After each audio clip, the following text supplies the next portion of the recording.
Ainda falando sobre o PT, o ministro Edson Fachin, do Supremo, disse considerar ideal que a corte decida ainda em agosto, por isso é importante a gente falar aqui também, sobre o pedido de liberdade do ex-presidente Lula. Estamos falando aqui.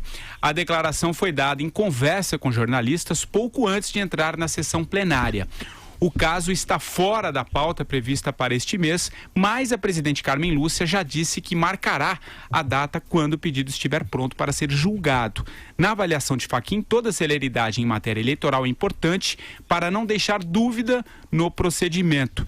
Vale lembrar que o prazo limite para o registro de candidaturas no TSE termina no dia 15 deste mês. Lula é pré-candidato à presidência da República, mas não irá concorrer. Isto porque ele será enquadrado na ficha limpa, já que teve a condenação confirmada em segunda instância. Andreasa, o que você acha que muda? Você acha que isso de fato deve acontecer? Enfim, e se acontecer esse julgamento antes, o que muda nesse processo, tudo no processo eleitoral que a gente está tratando aqui com Lula preso, não preso, enfim. Vai lá, o que você acha? Patrick Santos, o Fachin está pressionando a Carmen Lúcia, mais um juiz a pressioná-la, entre os pares no Supremo, a pautar uma questão relativa ao Lula.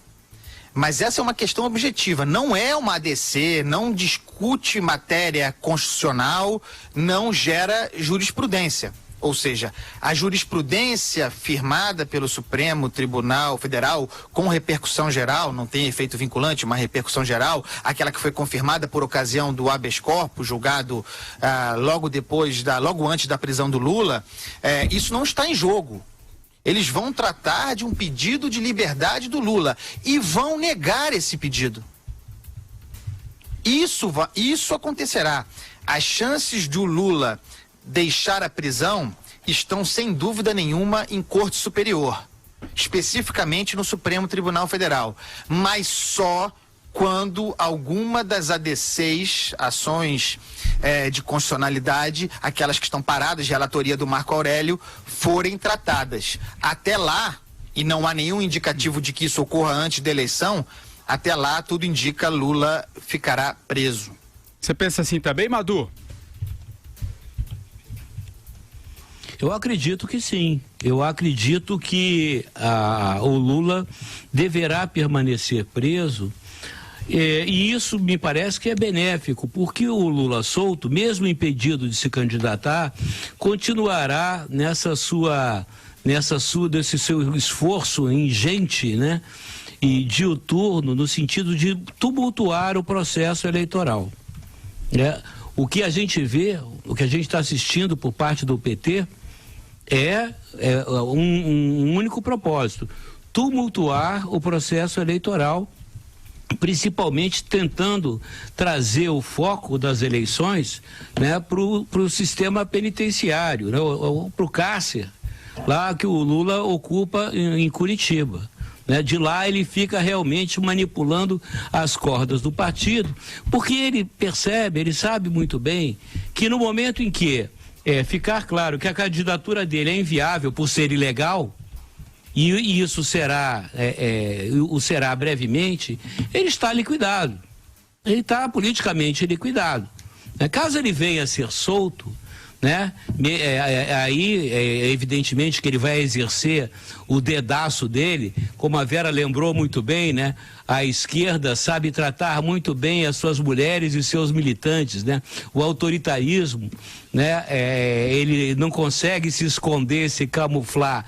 Eles vêm com esses papos, né, de defensores de minorias e tudo mais, mas eles não passam de os stalinistas. Ou seja, o Lula vai dar um dedaço, provavelmente em favor do Haddad, e se o filho estiver solto, vai sair viajando o Brasil ao arrepio da lei, né, porque ele deveria estar em prisão domiciliar, no caso, né, fazendo campanha. Mas não será assim, não. Eu acho que ele vai ficar o processo durante um bom tempo preso. Não existe para mim nenhuma justificativa que coloque ele solto. Agora, o que é preciso que a população entenda é que a gente mergulhe nesse processo eleitoral de uma maneira positiva, ou seja, vamos parar de discutir essas chicanas jurídicas que os advogados do Lula ficam trazendo todo dia para a mídia, né? E a gente se escusa, perde tempo e não discute as questões essenciais eleitorais do Brasil, que são seríssimas, né? As agendas que os candidatos têm que colocar, e a gente fica discutindo aí o futuro de um apenado. E aí, Vera? Pois é engraçado, né, como se mostram aí um pouco frágeis as argumentações que deveriam ser jurídicas nesse caso. Quando o Fachin fala que toda a matéria eleitoral tem de ter prioridade, na verdade não se trata de matéria eleitoral, eminentemente eleitoral, essa que está sobre a mesa do Supremo. A parte eleitoral dessa questão tem de ser tratada pelo Tribunal Superior Eleitoral, em outro guichê. O que está em jogo ali no Supremo é a questão do cumprimento ou não da pena, de se houve aí alguma supressão de prazo recursal para o Lula e todas aquelas outras chicanas que a defesa dele está fazendo. Mas aí o Fachin comete quase um ato falho e mostra que, na verdade, a questão eleitoral está sim permeando todo o julgamento do Lula, que não tem como ser diferente, porque tem duas coisas que correm em paralelo. Sua implicação na lei da ficha limpa, que é matéria, essa sim eleitoral, a cargo do TSE, sobre a qual o Luiz Fux falou ontem e disse que quem é condenado em segunda instância é sim inelegível, bateu nessa tecla, e a outra que é de ordem penal, de cumprimento processual da pena, que é a questão dele ter sido condenado em 2 instâncias por crime de corrupção e por lavagem de dinheiro. Então, o que eu acho disso? Eu tendo a concordar com o Fachin. Tendo a concordar que essa coisa tem que ser, as duas coisas têm de ser decididas o mais rápido possível, porque elas jogam um componente de insegurança jurídica e política sobre o pleito enormes. A gente já viu na segunda-feira lá no Roda Viva o Jair Bolsonaro jogar ali uma sombra de dúvida sobre a licitude da eleição, ao dizer que a não impressão do voto já torna a coisa pouco transparente e que qualquer um que perder vai alegar fraude.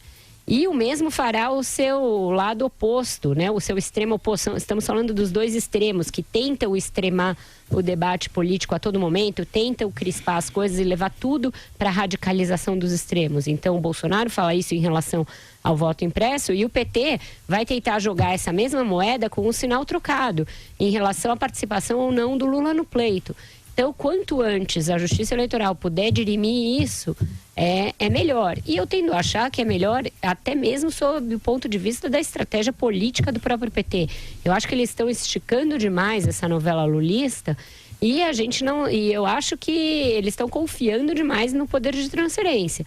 Hoje tem uma pesquisa sobre a qual a gente vai falar mais para frente, do Data Poder 360, mas que eu já aproveito para pensar um aspecto que é lateral, mas que eu acho que é importante. Essa pesquisa, quando mede o potencial de voto dos candidatos, mostra um desconhecimento enorme em relação a Fernando Haddad. Mais de 70% do eleitorado ou o conhece pouco ou não o conhece.